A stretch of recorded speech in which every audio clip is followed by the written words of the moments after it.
Welcome to Pots, Pans, and Pioneers. Today I'm going to be product reviewing the WestBend 2.5 pound high-rise bread maker. Hi everyone. So today I'm going to be reviewing the WestBend 2.5 high-rise bread maker. I got this for my birthday. I actually got it for free using the Walmart savings checker. I've been saving my points and I actually bought this from Walmart.com. I looked on Amazon, I looked on a lot of other sites, and I could not find the lowest price from anybody but Walmart, so I'll give Walmart a thumbs up for that. I had done a lot of reviews, research on this bread maker. I've watched a lot of YouTube videos on bread making, and I moved my family to organic foods a little over 8 months ago. So I've done lots of changeovers economically and as far as changing out my ingredients in my kitchen and all the foods that we're eating. And I wanted to make my own breads because there's fewer ingredients, it's more healthy, and you don't have to worry about high fructose or anything like that being in your breads. So I do want to give a heads up or a shout out to Frugal Girl because she's one of the reasons I bought this machine. She has a different model of machine, but it's pretty much the same model. I could never understand what the finite difference is between the model that she has and the model that I have, but I went over to her YouTube channel and I told her that I would be giving her a shout out for my review. This does gluten-free bread if you want. You can set it and forget it. It has the dual action pads on it, so when your bread is kneading, it uses two paddles to whip around instead of just one. So you're getting a lot less knead time and just a lot lighter breads.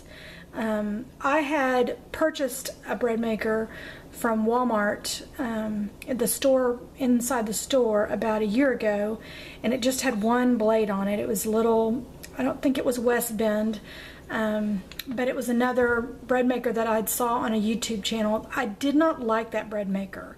The bread didn't rise, and the container that the bread sits in was it worked this way instead of this way, and so the bread would have to rise up instead of rising, they both rise up, but it made the bread rise a different position, which I didn't really like.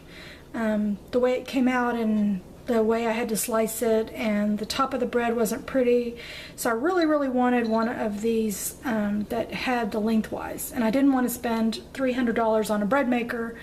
I wanted something that was economical for us. So this actually sets down inside of your machine, and I store it under this counter, so it's kind of hard, but it actually just pops in, and then you put the little blades, and they only fit one way, and you just put them on the inside like that. It has a nifty little handle. This handle does get really hot, so you have to be really careful and always grab it with something other than your hand unless you let the bread totally cool down. I take mine out when it buzzes the last time so that the bread can rest on a cutting board with a towel over it so it doesn't dry out. If you leave your bread in here to cool off, I find it makes the bread drier. So, and I wanted a black bread maker. That was another thing. I wanted it to match all my other appliances. This bread maker has 12 programmable settings. You can do 3 crust colors. It has 3 loaf sizes. It goes up to a 2.5, but you can do the smaller, loaves as well. It has, I told you about the dual kneading. It has a recipe book full of recipes in here. I've not tried any. I have a foolproof bread recipe that I use, which we're going to do in the next video. and I'm going to show you my bread recipe. It's foolproof, it's white bread, and the bread stays soft, and it's really, really, really good. And there's no sugar in it, and there's no egg in it. You can also make pasta doughs in here. We made lasagna, and I'm starting to like to learn a lot about making different pasta noodles. I have a KitchenAid, and I have also a pasta wheel that my mother gave me that you can wheel out pasta. So you can make your dough in here, so you're not having to guess how long you're kneading something. This machine knows how long to knead it. You can also make bagel dough, pizza dough in here, and the book and the product says that you can make jam. I would never make jam in this, I don't think, because I'm a canner. I would make jam on the stove, and then I would water can it. But it does say it makes jam. And all of the pan and the kneading blades are dishwasher safe. I've hand washed everything, but it says they're dishwasher safe. The Frugal Girl mentioned that if you put this pan in the dishwasher, it can absolutely corrode the blades that make the blades go around. So I've taken her advice. I'm not going to be putting mine in the dishwasher. And also eBay, you can get on eBay, and for a very inexpensive price you can get an extra pan, which if you're making, you know, around holidays, you're making lots of loaves, you can go ahead and get all your stuff ready in the pans, and then just put them in as it's time to do that. You can also make several types of doughs if you're in a hurry or need something like that. I have used this about probably 20 times, and we make about, I have 3 people living in my household, so I make about 2 loaves a week, and we eat about 1.5 loaves a week of bread. And bread has gone up in price from, the way I remember it, $1.50 to more than, almost $4 a loaf. And with this machine, you're going to be making bread at 75 cents a loaf, depending on how much bread you make and the quality of the flour that you're getting. I use all organic ingredients, but some people like to, go the bulk and buy heavy amounts of flour and all that jazz.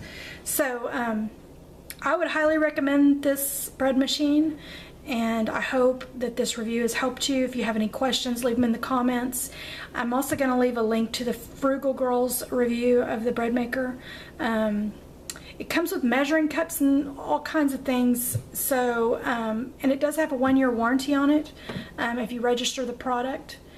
But I've just heard nothing but good things, and I would highly recommend that if you are a first-time bread maker, or somebody that is really tired of using your KitchenAid hook for all of your bread doughs, I would highly recommend this machine. So I hope it helps, and any questions or comments, I always answer everybody back. Thanks for joining me.